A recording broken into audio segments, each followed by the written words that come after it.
across the river from downtown Cincinnati, from the beautiful Village Sight, Sound, and Stage. It's Fret Buzz.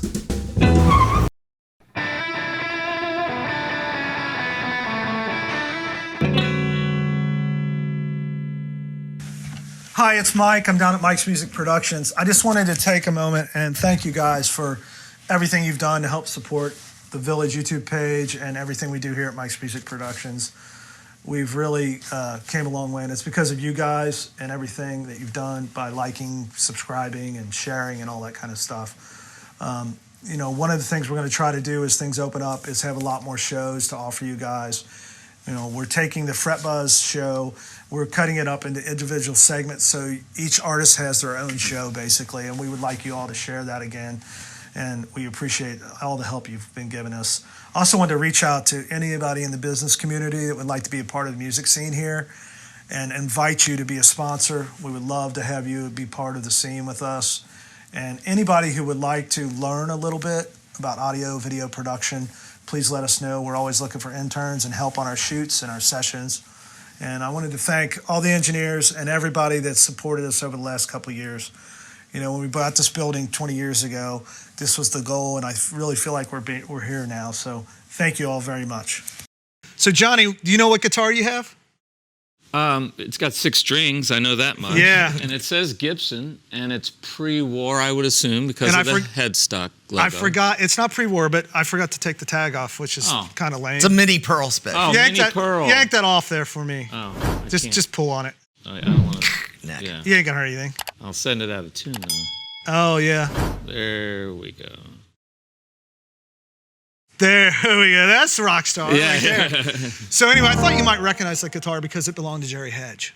Oh, I've never seen this guitar. Yeah, it's weird, you know. I've known Jerry ever since he worked at Hughes. Yeah. You know,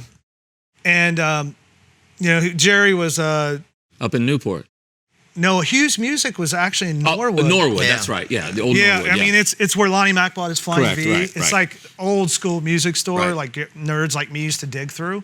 Yeah. When I was a kid, and Jerry worked there when he was younger and all through his youth, and then he went on to be, you know, into guitars and Jerry stuff. Hedge. Jerry Hedge, yeah. He's since passed away. I don't know if you guys knew Jerry, but anyway, I ended up with that guitar from his estate, and Jerry used to call me. Well, not call me, but we would talk often at guitar shows about the guitar. And this is what's interesting about that guitar is it is a 350, which is evolved from a 300. A 300 was a non-cutaway. Interesting enough, that is the first cutaway electric guitar that Gibson made. You know, coincidence, that was the first acoustic guitar. Yeah, okay. And so in 1948, they came out with that guitar, which is called a 350. They also have one, and early on it might have been called a 350 Premier. I can't remember. You guys can check on that. But what's interesting about it is, if you'll play it and then turn that knob there, keep turning it all the way. It's a blend knob. Oh, it blends them back and forth, yeah. And it's an early blend knob that has a dead spot in the middle. Yeah, right in the middle. It's supposed Quiet. to. Yeah. Which Jerry always thought there was something wrong with the knob. So he would, and you know, honestly, I did too. You know, that's a very rare guitar, and they only did that for a short time. And up until, like, you know, even the week before he passed, he would talk to me about bringing it in and having me change it. And I'm so glad that didn't happen, because as I started researching that guitar, I learned that the very, very first ones have that blend knob, and it talks about, you know, people were talking about how it has a dead spot. So it's a pre-toggle switch. Now, It's a pre-toggle switch. Yeah, with no middle, where both of them can be on. Exactly. Right. Now, is the potentiometer in there purposely have, or is it electric? It's an early potentiometer, because I don't know if they had the sort of potentiometers that would achieve the blend like we have nowadays. Yeah. I'd say the pickups probably cancel each other out in the middle. Right. Yeah, Right. could be that. So that's very cool. I've never It's seen very that. cool, Yeah. and luckily I never ruined the guitar for Jerry. And you know, that's one interesting thing about the guitar. And also you'll notice that it has the early logo, which you pointed out earlier. Yeah. That is only on the very first ones of these guitars. Then they go to the other logo. That's like the early script logo. And it has the early knobs without the numbers. And that guitar is a solid maple guitar. It's maple neck. It's ply maple body, but it is maple everywhere. Sides, back. What do they call those? The frets on there, the design? Parallelogram inlays. Okay, yeah. I knew you were going to try to make me say that. What was that again? So yeah, it's sort of a special guitar. I mean, and honestly, I didn't really realize it was that special until after I ended up with it. Well, it's just special that it was Jerry Hedges. It's special too, as Jerry's. Because if you have played blues like I have in Cincinnati for all these years, he was sort of a common theme in that country blues scene. Everywhere you would go, every show you would go, Jerry would be there at some point, and he was just an icon of the whole scene. And we always, still to this day, can remember his voice. Hey, Mike, and it would be at the end of the night. I'd be trying to pack all my stuff. You're trying to get out of there, and he'd tap on my shoulder, and he's always, well, what's this new pedal you got, or what are you running on that amp? What do you got? He was always wanting to talk music and gear. Yes, he was. And I always made time. He was a great dude, and we miss him. Yeah, terribly. We do miss him very much. Yeah. And interesting enough, when Jerry worked at Hughes, there was a Gibson RVT stereo amplifier. They made him stereo, and I always really wanted that amplifier. And I don't know, the Hughes family, they were strange people. And I don't know how else to say it, but I would go there and I'd try to buy that amp, and I could never buy that amp, and it wouldn't work. And there was all kinds of, that's a long story. But anyway, Jerry kind of always wanted me to have that amp. Well, he sort of fell in love with it, I guess, because of my interest. And Jerry took that amp, and I also ended up with that amp eventually. Oh, wow. Like 40 years later. Good combo then? For like that guitar. Combo. And it was so I still have it at my house. It was angled. The speakers were angled. Yeah. Yeah. So anyway, hey, do you mind spinning that guitar around so it gets some light? I just want everybody to see the maple top on that guitar. Yeah, it's beautiful. It's particularly figured and really, really nice. I think there's a chance that's. And it's funny because it's not necessarily a true tobacco, because it doesn't go all the way to black. It's a medium. It's probably just faded a little. It's very cool though. Yeah. I love the color. Yeah. Yeah. So anyway, that's the story of that guitar, and it's a huge neck. I think it's huge.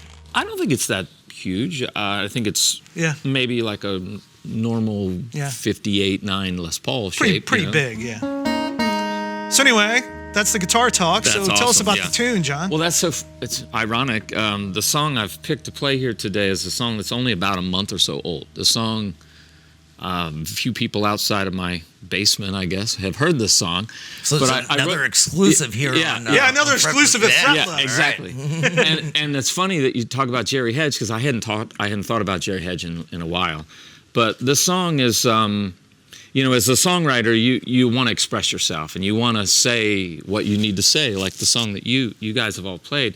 And then at some point, when you get old like me, you start to realize that that's what will live.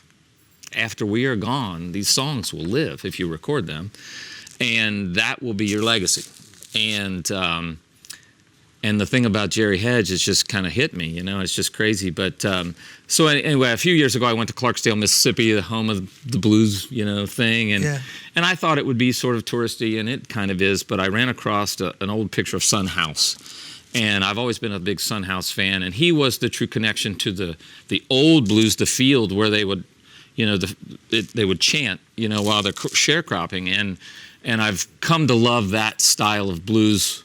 Even though I play electric blues, that style of blues hits me like harder. The foot stomping, exactly. Like chain sounding. Exactly. And it's the call and the response thing that it all was born out of. And I heard a lot of those songs that they sang were to help people who were escaping.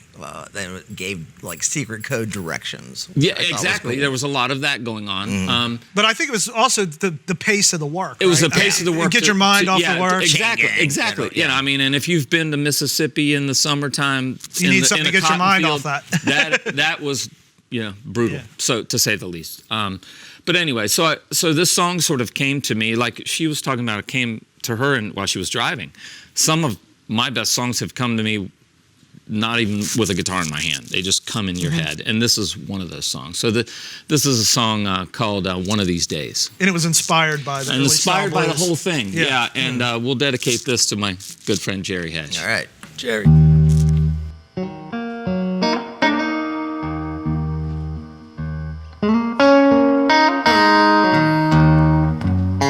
One of these days, it won't be long. One of these days, it won't be long. 'Cause one of these days, I'll be gone.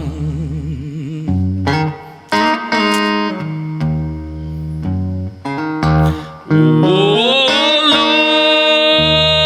Lord, please take me home. Oh Lord, please take me home. 'Cause one of these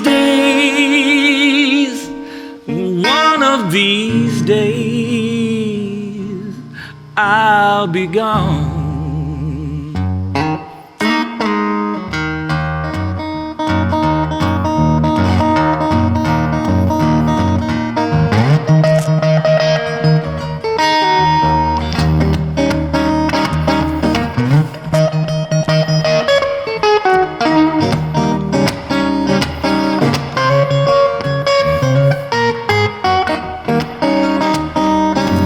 Oh, child, remember my song. Oh, child, please remember my song. 'Cause one of these days, I'll be gone, yeah.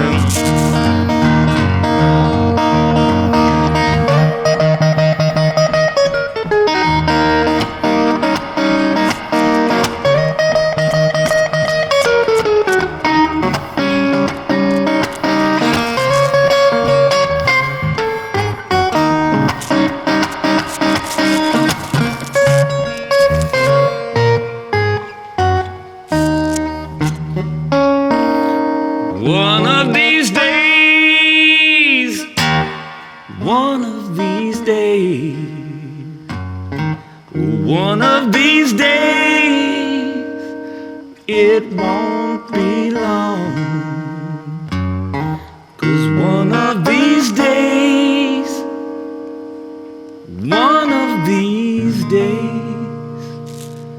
I'll be gone.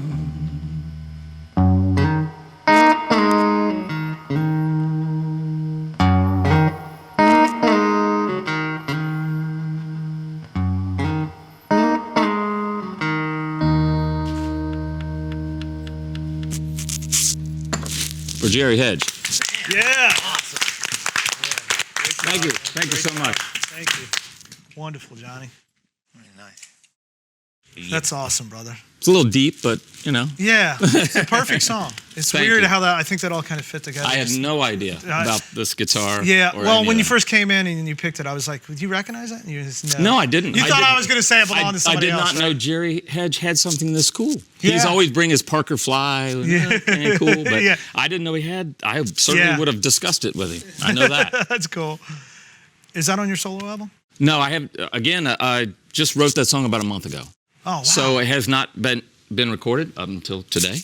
Yeah. So, but yeah, I'll put it out at some point. Yeah. So are you working with Elton again? I know Elton, our engineer, did your He one of your did solo he did records? my band's album and my solo album. So and we have enough songs Yeah, to you do getting the close? next one. We're real close. So Yeah. we're getting there. Yeah, that's Double awesome, man. CD on one. Double CD on On one yeah. CD. Yeah. His idea, not mine. But anyway, so the next question you're going to ask is where are we playing, right? Sure. And how this works. Yeah, No he's figured it website. out. Now. He's got me all figured Yeah, out. I know. Hey, brother. So I grew up here in Northern Kentucky. Moved here when I was 5 from Norwood. And as a kid, we would always go over to DeVue Park, right up the street. And they have that big band shell in DeVue Park, right? Mm-hmm. And ever since I was a kid, and especially ever since I played guitar, I've always wanted to play there. I've never played there. That was your Madison Square. Then. It's going to be. Okay. So we're headlining the Northern Kentucky Music Festival there September the 7th. So That's awesome, Nice. man. That's wonderful. yeah, so I'm really excited about that. Yeah, that's cool. You know, I want to thank you personally because I can always depend on you to do whatever kind of madness I got going on. you know, if I I match promote a your show or we're having a grand opening here or Fret Buzz, I can't even think of all the things you've helped me out with. So Well, you've always helped me with nice guitars, so I yeah, appreciate well, that. Yeah. I appreciate You're your quite willingness to be involved in my crazy stuff. That's all right. Keeps it fun, right? You're a better man than I. Yeah. And I mean, our show is worldwide. So not everybody knows how great Johnny is, but I really encourage everyone to go out on the web, find his material, check him out. Great blues artist. JohnnyFink.com. Yeah, JohnnyFink.com. He's got all the Facebook J-O-N. stuff. JohnNNY. Yes. Yeah. Sorry. Yeah. Get that right. Right. So, yeah, I mean, how long have you been with this current band? Well, I've had the band. I mean, the current members. The current members over 10 years. And, you know, somebody was commiserating about drummers.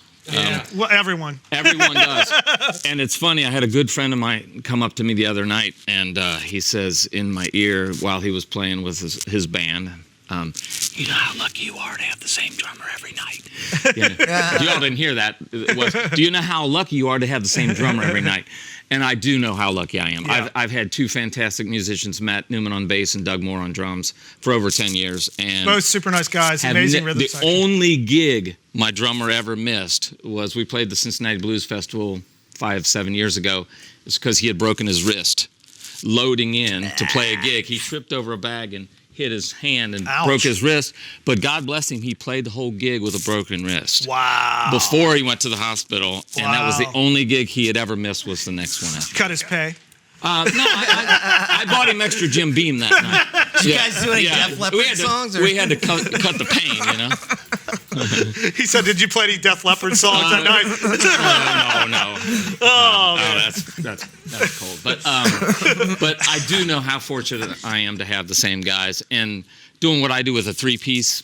It's like I don't think about that. I can concentrate on me, and that everybody knows that makes a huge difference. Yeah. Well, and in blues especially, there's such a conversation going on. Correct. between- I don't even have to look at them most of the time. They know where I'm going just by a signal I'll make with my hand or on the guitar. Yeah. You know, that is something, you know, having played in the same band for 22 years, that you take for granted after a while. Mm-hmm.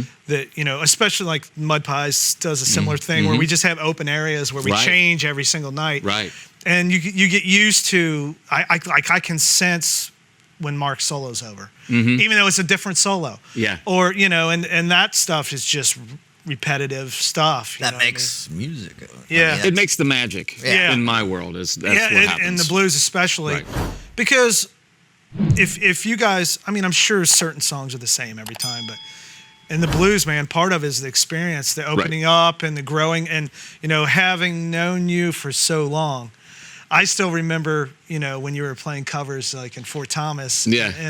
And I've seen you really grow into an amazing blues artist, man. Really. Thank you. I I'm appreciate so the support after all these years. Finally, you get your due. I keep telling you, Mike. I keep telling you, you wouldn't listen to me. You can quit now, right? Yeah. Hey. I'm somebody. Mike likes it. Blues Like he revival, here likes we it. go. Here we come. Yeah.